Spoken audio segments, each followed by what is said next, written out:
So what's going on? I just got done with my Thursday night live stream, and in the chat we started talking about my recording setup. Someone asked a question about it last week. I was showing what I use and how much it weighs and kind of what the weight penalty is for me when I'm backpacking.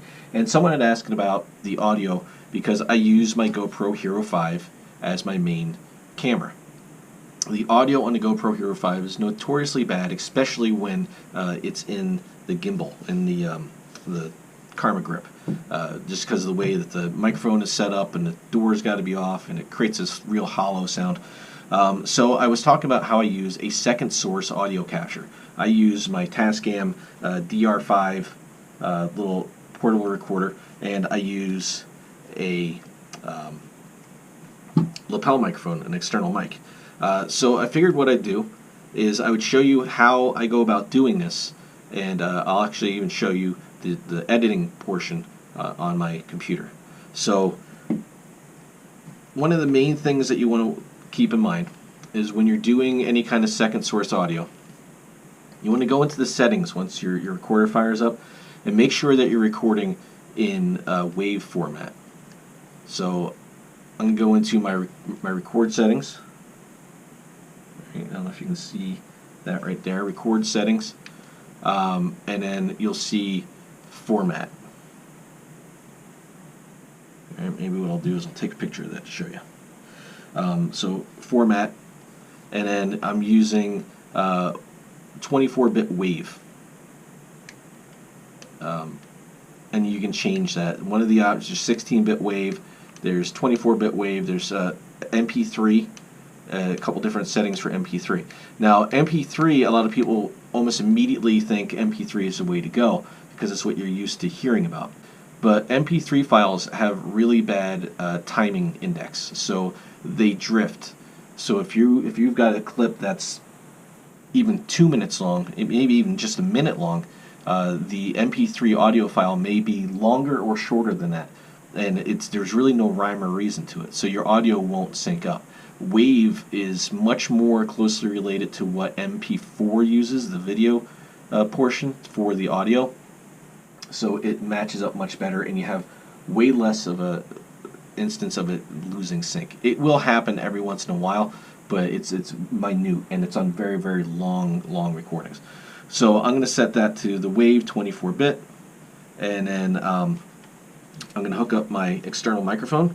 Now the microphone I use, this is just it's a condenser mic. It's a powered condenser mic, so it doesn't use the battery power off of the recorder. It has its own battery in this little box right here. It's just a small little watch battery. That gives you a little better audio quality than just a standard microphone. So if you're looking at an external mic, it may be worth getting a powered condenser, a self-powered condenser mic. You just do have to remember to turn it on. I forget that sometimes. I have it set up so that if the mic is down about here, I have this set up so the mic here is about the perfect loudness, and then I will turn on my microphone, and it'll have little green flickers all come up. And then on this, when you hit the record button the first time, it's kind of a monitor mode. So I'll click that, and I'll talk a little bit and make sure that I see the waveform moving. So again, the light is right behind this camera, so you can see right. Come on, put that down, block some of that light from behind the camera.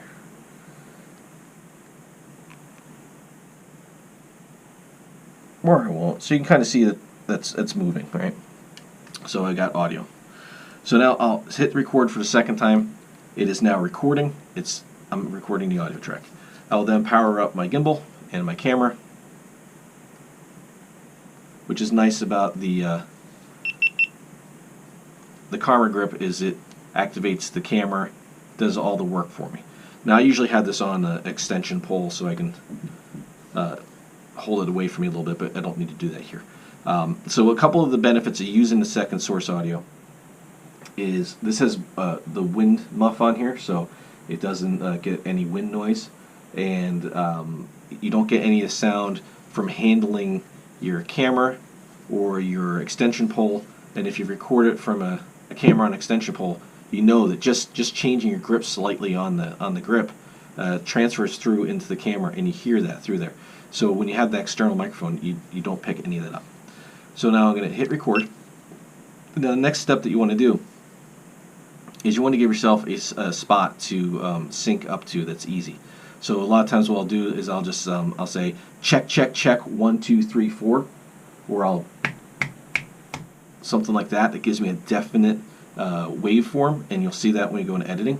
And now I'll hold, I got this camera, and I'm picking up the audio on the camera and on the microphone.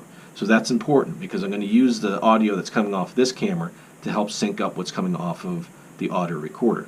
So this would be, we'll just do a real quick clip here, just like this, and then I'll show you the difference between the audio coming from the camera and then the audio coming from the recorder itself. Okay, so now I've got my video files recorded, got my audio files recorded, I've got them downloaded to the computer, I've got my video editor open, and this is Vegas Movie Studio 14. Depending on what you're using, it may be similar, but as long as you've got this kind of timeline style of a layout here, you should be able to do what I'm about ready to do. So I've got my files here. I've got 3 video files. The way GoPros work, it splits up larger tracks. So this one is from the Hero 5, and then these 2 are from the session which was set up over here. So I'm going to bring these 2 in. I'm going to put them in the video track. I'm going to bring this one in. I'm going to put that in the video track, and then I'm going to bring the audio in, and I'm going to put that underneath here. And there we go. Everything's all built and ready to go. So what I need to do is I need to line up my audio, right? So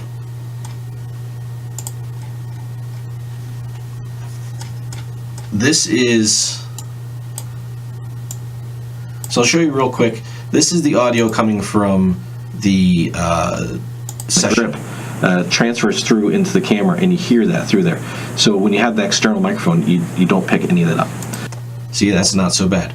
This is the audio coming from the Hero 5. Check check 1 2 3 4, or I'll something like that. That gives me a definite waveform. And you can hear how muffled that really is. So what we're going to do is go to the audio file real quick and just listen to that. Record for the second time. It is now recording. I'm recording the audio track. I'll then power up my gimbal and my camera, and you can hear the difference in that. So now what I'm going to do is go down here to my files, and you can see as you zoom in, you can see where the waveforms are, right? So I got to marry these up so that they match. So it looks like maybe right in here should be close, but let's give it a listen real quick.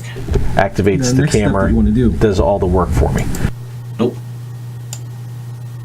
I'll say check check check 1 2 3 4. There it is. All right, so that's the beginning. So now what I'll do is you can kind of see how these match up, right? See how you got your different waveforms here, and all starting to look a little closer. So these are the snap when I snap my fingers. You can hear how there's a little bit of a delay there. So what I'll try to do is get my marker to fall right on one of these, or really close. Right, so that's pretty close. The audio file will move a lot smoother than the video file will, so I always adjust that. And then we're just going to listen until the audio is synced. Something like that. That gives me a definite waveform, and you'll. There we go. So now I just trim down my audio file to match up to the video file, so it's the same size. Then what I need to do is I could just mute this track and use this audio, right? I can just do this Now the next step that you want to do, something like that, that gives me a definite waveform. And right, and it works pretty good. But then it also mutes out the audio I'm going to use from the session. So what I would then do is highlight both of these, right click, and go down to group. Now again, this is settings in Vegas Movie Studio 14, so your editing software may do this differently. But what I want to do is I want to separate the audio track and the video track from that GoPro footage. So now I'm going to go in here and I'm going to remove these from their group.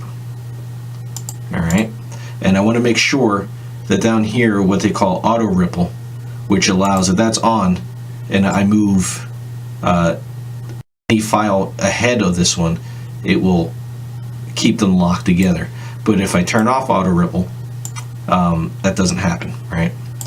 So I want to make sure that auto ripple is turned off, because what will happen if it's turned on, you try to delete the audio file, it's going to delete. Well, it didn't do it, so I made a liar out of me. Sometimes it will delete the video file too. So I just do that, and then I move the new audio file up. I highlight both by hitting the control button and clicking both portions. I right click, I go to group, create new, and now I've got a brand new audio file or video file with the check 1 2 3 4 with the good audio built right in. The next step that you want to do is you want to give yourself a spot to sync up to that's easy. So a lot of times what I'll do is I'll just I'll say check 1 2 3 4, or I'll something like that. That gives me a definite waveform, and you'll see that when you go into editing.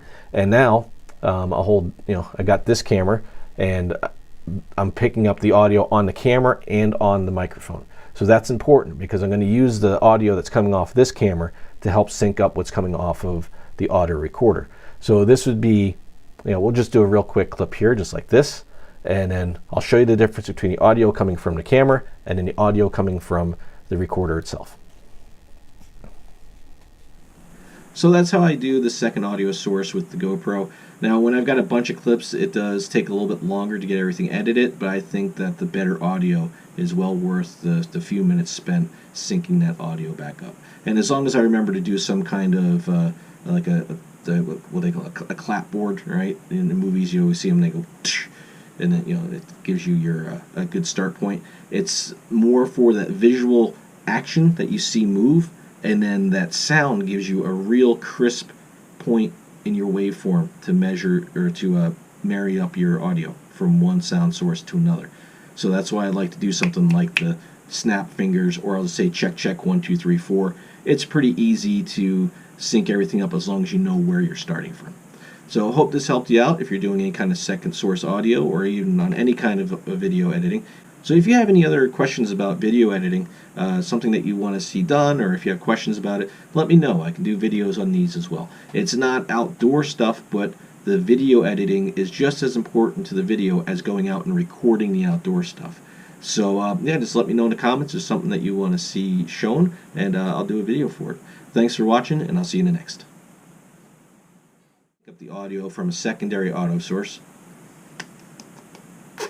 So that's a real quick look at how I separate the audio and then create a flirting and flopping. It adds an extra level of intricacy. No. So that's how I do the second audio source with